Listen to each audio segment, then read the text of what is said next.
Beach FM, locals talking to locals. Beach FM, great to welcome back the chair of the Waikanae Community Board, James Westbury. Good morning to you, sir. Oh, and good morning to yourself. I hope it's been a good one for you so far. It has been. Now, this Waikanae Community Board seems to be somewhat depleted of late. You seem to have lost 2 members, and I imagine that must be a slight impediment to your progress. It's not so much an impediment to our progress. It's just a little bit frustrating having to rebuild bridges and working with a new group of individuals and ensure that everybody gets on the same wavelength. I guess that's the biggest challenge more than anything. And, local democracy is always an interesting foray where, different individuals come out, of the woodwork to put themselves forward. So, at the moment, we're actually quite fortunate. As of today, we've got 5 candidates that have put themselves forward. And, I know of, 2 of them historically, and I'm going to meet another one next week. So, quite pleased and looking at some of the roles and functions some of them performed historically. I think it's going to be an interesting election, to be honest. So there's some good skill sets out there that I think will add some value to our community. It's going to be, I look forward to the outcome and seeing what, the public put forward as, their preferred candidates. What skill sets are required for the job? Well, I'd say having a thick skin is probably the first one, and an absolute passion for Waikanae. Politics, unfortunately, is one of those thankless roles. It's really hard. You're trying to advocate on behalf of your community, and sometimes you don't always appeal to everybody, but you've got to try and appeal to most people in the broadest sense of doing the best thing for your community. So you might your decisions or your areas of focus might not be to everybody's expectation, but what I try and do is make sure that we can deliver some defined and specific targets for our community. And when we put together our strategic plan as a Waikanae Community Board, we tried to really limit the scope and extent that the board is trying to achieve or secure investment from the council, with the library being the first and foremost. Absolutely. And then also seeing investment in Waikanae Park for the young and old, and then also seeing something happen at Waikanae Beach regarding the Waikanae Beach Hall. So, they're not, they're quite big ticket items in themselves, but actually these are the things that as a community we feel really passionate about and strongly about. And what was really interesting when we went out for consultation to the community, I think we were bang on. I think we've actually interpreted what the community sees as important areas of investment and advocacy for. That's not to say that we're not prepared to advocate for other issues that pop up from time to time, like bus timetables or car parking, or people having problems interfacing with council. There's lots of little nuancy roles that we play, and it's a really interesting and challenging role, and something, as a community board member for the third training, I wouldn't do it if I didn't like it. And you either love it or hate it, and it's one of those roles. And at this stage in my life, I love it. It provides some really good mental stimulation. It means working with a diverse group of individuals who, in some ways, anybody puts their hand up for politics, regardless of if you agree for them, they are trying to do the right thing.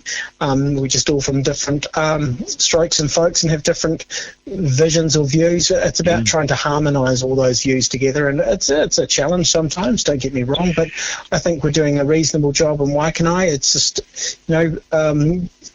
it feels like one step backwards, but actually I think at this stage, with who the people have put themselves forward, I think there's 2 or 3 candidates there that can really enable our community to move forward. I see Tom Shibevkovich, he's put himself forward again, and I worked with him last time. He's a really great individual, and he certainly, from his last tenure on the community board, really provided some good value and some commercial acumen to the decision-making process, which sometimes hasn't been seen in the past. So, just looking at the names who have put themselves forward, it's really great. I'm really pleased. You say you love the role, and you can hear that enthusiasm in your voice. It's a shame that your deputy didn't share that enthusiasm. I think that she felt as if she was a square peg in a round hole.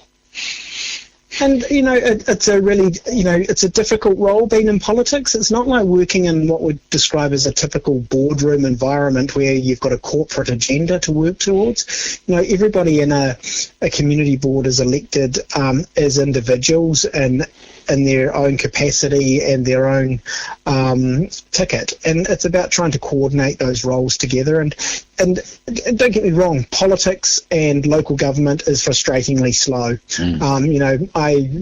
My first triennium as being a community board member, I was frustrated. But it's actually just, you've got to learn how the process works, where to get the best value and when to do that. And,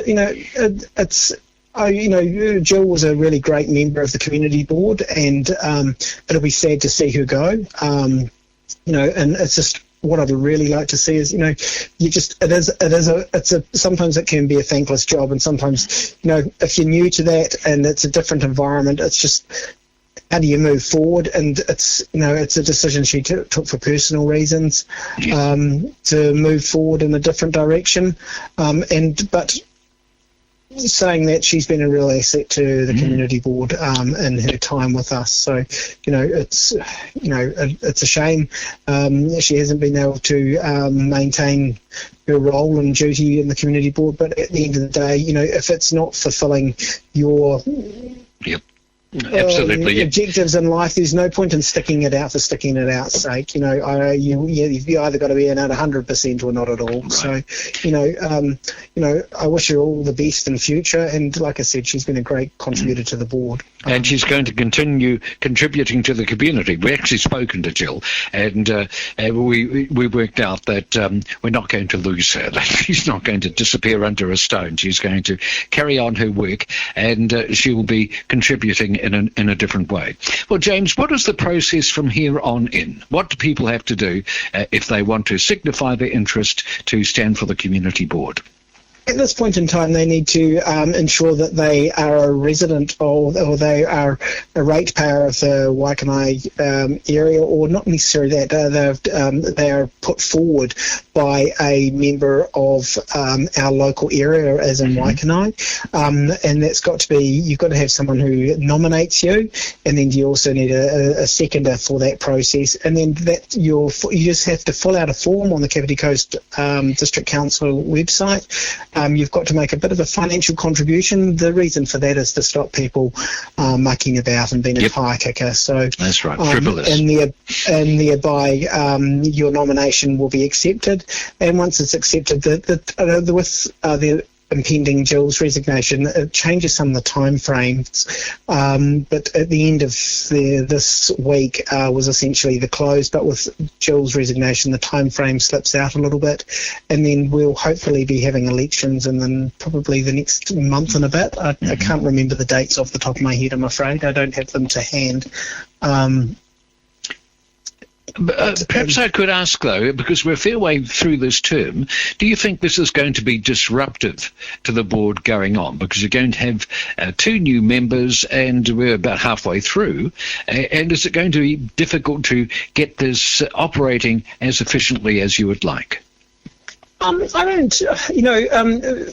the last community board, when we all first got together, it's about, garnishing those relationships. I don't think that is a forever task. I think, it's about working together and finding each individual's passions and strengths and making sure they do align.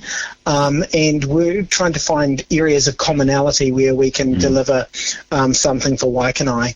Because the key thing is working on your own in politics, you don't achieve a lot. Working together in politics, you achieve a significant amount. So it's really getting together and meeting those individuals and working through what they're prepared to put forward as a priority, and that we all collectively work together on.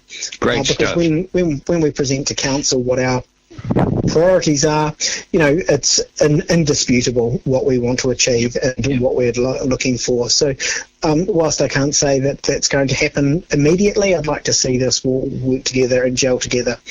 Excellent. That's the way it should be. James, it's been a pleasure once again. Thank you very much for joining us here on Beach FM. Oh, thank you very much. 106.3 Beach FM.